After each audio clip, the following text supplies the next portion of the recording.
कौन बनेगा नेता। नगर निगम के चुनाव पास आने वाले थे। पूरे कानपुर शहर में टिकट को लेकर मारामारी शुरू थी, लेकिन सबसे ज्यादा चर्चा में वार्ड नंबर 40 की सीट थी। वो इसलिए क्योंकि इस बार वहां की सीट महिला के लिए आरक्षित थी। अब सवाल ये था कि चुनाव लड़ेगा कौन। इससे पहले ठाकुर साहब वहां से पार्षद थे और इस बार उन्होंने अपनी पत्नी सीमा ठाकुर को टिकट दिलवाई और ठाकुर साहब की शान के कारण सीमा जी ने 20,000 वोटों से चुनाव जीत लिया। अरे बधाई हो सीमा भाभी, अब तो आप वार्ड की पार्षद बन गई हैं।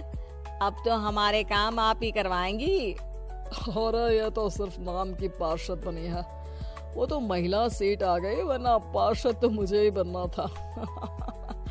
अब भले ही चेहरा इसका होगा, लेकिन पावर तो मेरी ही होगी। अरे वाह भाई साहब, क्या दिमाग लगाया है आपने भी। आइए आप लोग, खाना लगा दिया है सबके लिए। सीमा जी पार्षद बन चुकी थी, फिर भी उनकी एक ना चलती।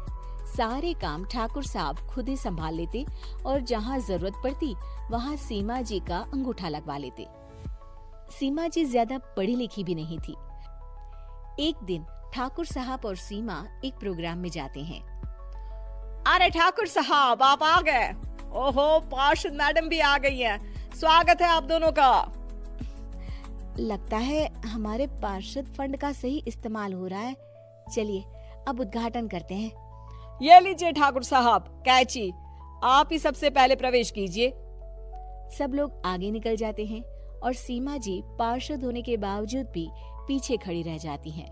वो देखती हैं कि वेलकम बोर्ड पर उनका नाम है, लेकिन महिला होने के कारण कोई उनका सम्मान नहीं कर रहा। अगले दिन एक आदमी उनके घर आता है। अरे ठाकुर साहब नमस्कार। कल ना हम नोटिस किए कि हमारा घर तो अवैध है और नगर निगम वाले उसे तोड़ने आ रहे हैं। अरे कुछ कीजिए ना ठाकुर साहब।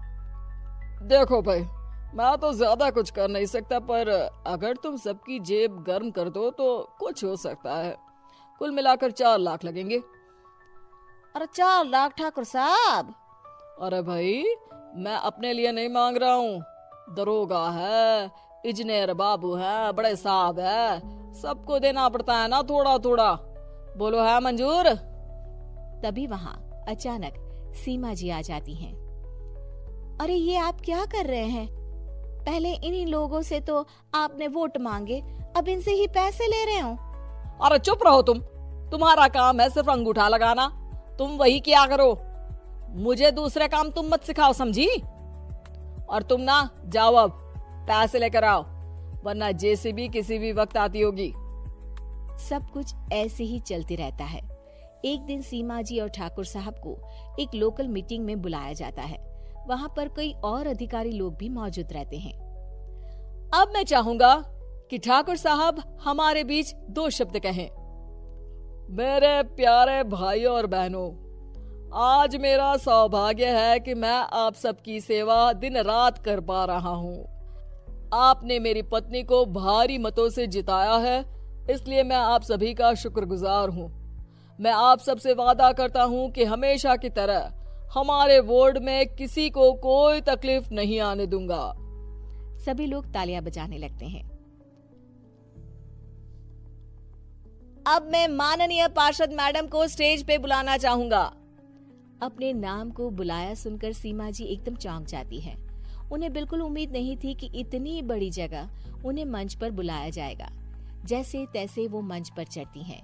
ऊपर जाते ही सीमा जी को सारी पुरानी बातें याद आ जाती हैं कि किस तरह उनके पति उन्हें कभी भी आगे बढ़ने नहीं देते और उनके नाम से गलत काम करते हैं। वो बोलने लगती हैं, मैं आपके वार्ड की पार्षद सीमा हूँ। आप में से बहुत कम लोग ही मुझे जानते होंगे, क्योंकि इससे पहले मुझे कभी ऐसा मौका ही नहीं मिला। सारे मौके मेरे पार्षद पति यानी आपके ठाकुर साहब ही लेते रहे, लेकिन आज ये मौका मुझे मिला है तो मैं इसे ऐसे ही नहीं जाने दूंगी। मैं आपको ये बताना चाहती हूँ कि आपके ठाकुर साहब मेरे नाम की आड़ में गैर कानूनी काम करते हैं, जिस पर अंगूठों के निशान मेरे होते थे। इसीलिए मैं अपनी गलती मानती हूँ और आज अपने पद से इस्तीफा देती हूँ, ताकि आगे से कोई गलत काम ना हो पाए। अब फैसला आप सबके हाथ में है कि आप हमें क्या सजा देना चाहते हैं।